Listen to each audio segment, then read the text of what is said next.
Some people stand out like redwood trees in a forest of poplars. Outliers seeks to identify why some people fall outside, rise above the standard. In statistics, you have the median, the norm, and then these anomalies, the outliers. They fall outside the common grouping, and we want to know why to repeat the success or to avoid the failure. Outliers explains the commonalities that people who are significantly different, smarter, or talented have. What made the Beatles such phenomena? How do people achieve IQs of 200? What makes a master computer programmer or pianist? It also explains how the journey to getting from average to magnificent is never a fairy tale. When people become something amazing, it often appears that they materialized out of nowhere. Then bits and pieces of their stories come to light, and it almost always comes across as an against-all-odds story. Realistically, that's not the case, and by omitting all the opportunities that person chose to exploit, we do them a disservice. Just as family plays an important role, so does culture. A person's culture can make a drastic impact on their life and how successful they become. Countries and their cultural norms are ranked in many categories. Cultural honor, power, distance, and authority, and the cultural work ethic of the country all have deep impacts on their people.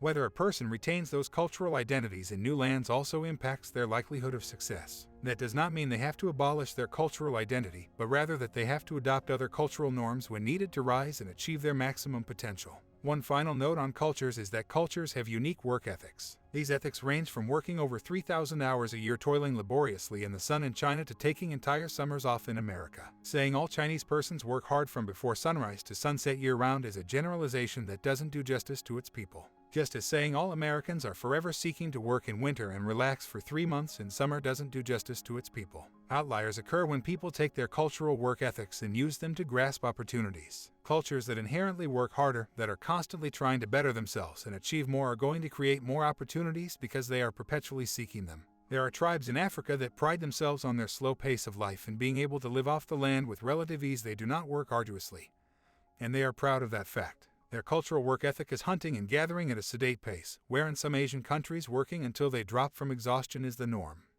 Gladwell cites countless family feuds up and down the southeastern coast of the United States, including the infamous Hatfields and McCoys, as an example of cultural honor. Cultural honor is rooted in how our ancestors lived their lives and handled their conflicts. Plenty of people in the south of the United States have Scotch-Irish ancestors. Those Scotch-Irish had cultural honor. Their integrity came down to if they could provide for and defend their families. Their reactions were extreme: throw a rock at a sheep and it started a feud and a brawl that resulted in bloodshed. Researchers and Gladwell believe that the cultural honor element is somehow written into people's DNA. Even though people don't handle conflict with shootouts at high noon anymore, somewhere in their DNA, their psyches remember it and work out conflicts in a socially inappropriate way. This is yet another factor in what creates an outlier, and alone or in conjunction with other factors can elevate a person to greatness or decimate them before they even have a chance. Cultures are fascinating. How people think, believe, and most of all communicate and interact with one another is paramount to success or failure. In all cultures, there is the level of power distancing between a civilian and a person of authority. This varying level of acceptance between how people are allowed to communicate with one another has a vast impact when changing cultural surroundings. Americans have small to non-existent power distancing structures. Only in certain circumstances are there clear delineation of how one person is allowed to talk to another. Otherwise, Americans see each other as being on equal footing and talk to one another with the same diction they would use in any scenario.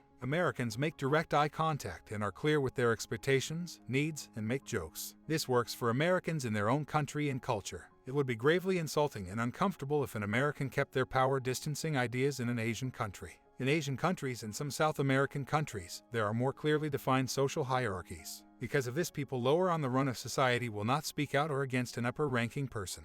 They often carry this cultural norm with them wherever they venture. As Gladwell points out with a tragic plane crash, these cultural power distancing differences often lead to the person who defers their thoughts and opinion losing out on opportunities and being ignored. The power distancing dynamic between two pilots on the Avianca led it to where the co-pilot didn't feel capable of criticizing or making suggestions to the pilot, and it caused them to crash and die. This cultural power distancing can impact their ability to succeed or even thrive. That is not to say that they need to relinquish their cultural identity, but they do need to identify the cultural norms of their career surroundings and adopt an alternative identity for that arena of their life so they can succeed. Being able to adapt to other countries' cultures and power distancing structures opens up more opportunities for people to seize and become the outliers.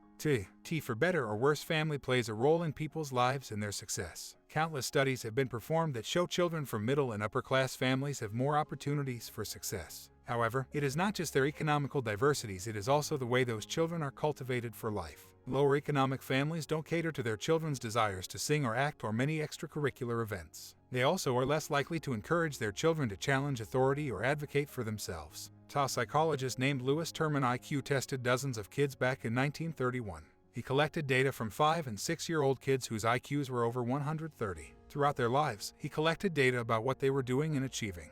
He found that there were 3 groups. Group A was highly successful, as you would expect geniuses to be. Group B was middle-of-the-road successful, no more or less than the average middle-class person, and Group C was unsuccessful and merely surviving. The difference between Group A and Group C was their family and cultural differences. The saddest part, as Gladwell puts it, is that at 5 and 6 years old all the kids in all the groups had the same through-the-roof IQ, but because of their place in society they were afforded radically different opportunities, and their familial influences greatly impacted their level of success. Ironically, Gladwell found that Outliers had a few items in common. The biggest one was that the people who rise above the rest seize every opportunity that is presented to them. At one point in his book, he states that to collect 10,000 hours of experience, a person has to have the right surroundings because they can't afford to take time off to work or struggle. But he later amends that when he speaks of his own family's hard-wrought victories, his people came from literally nothing, and it was only due to their deep work ethic and perseverance that he was afforded the opportunities he amassed to become an author. People can come from nothing and seize every opportunity presented to them and create something amazing with their life. Conversely, sometimes no matter how much talent or dedication someone has to something, they just weren't born in the right months or years to get those opportunities to occur in their life. Entrepreneurs born 20 years before the Great Depression were born at the wrong time to thrive and were lucky to even survive the crash. Computer geniuses born in the 1950s were perfectly poised, and they were Bill Gates and others who changed the world with their computer savvy and dedication. Their birth years, their cultural identities, their familial influences all contrived to set up a perfect set of circumstances to be in the right places at the right times to achieve greatness.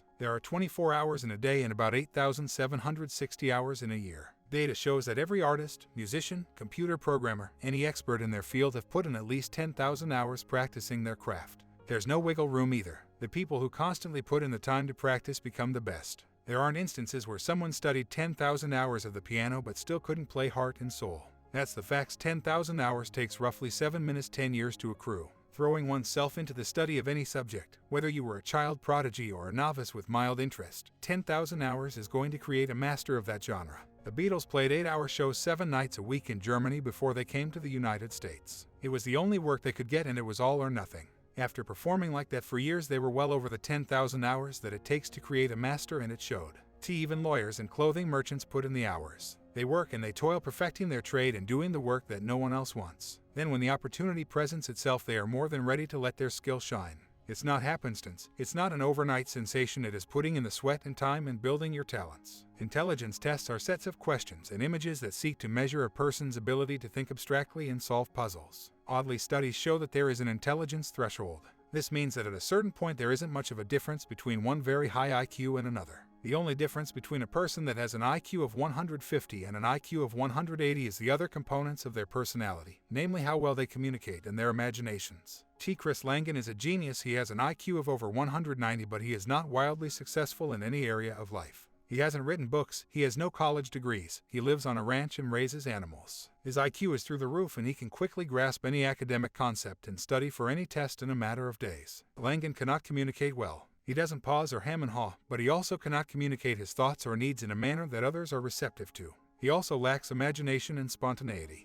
Other people, with lesser IQs, are more successful than Langan because while they may have lower IQs, they have better communication skills and they have the ability to think outside the box and imagine alternative solutions. There is a divergent test where people are given 2 objects, a brick and a blanket, and asked to list all the possible uses. People like Langan list the obvious, building a house and keeping warm. Other people come up with radical ideas right along with the realistic ones, like using the blanket as a parachute or playing Russian roulette with the brick with a partner. These are the type of people that become outliers because they have the intelligence and creativity and the ability to communicate it. Cutoff dates abound in school and sports. These cutoff dates are placed arbitrarily throughout the year but make an enormous impact on the youth that are sorted and separated based upon their birthdays. For hockey in Canada, the cutoff date is January 1st. That makes the ideal birthday January 4th because then when the child is selected to be on the team, they are nearly an entire year older than children born in December. This makes them more physically, emotionally, and cognitively mature. It means that their fine and gross motor skills are more advanced. When you look at a hockey roster, the kids that make the top leagues are all born between January and April and none after because they are younger than their peers and can't compete on equal footing.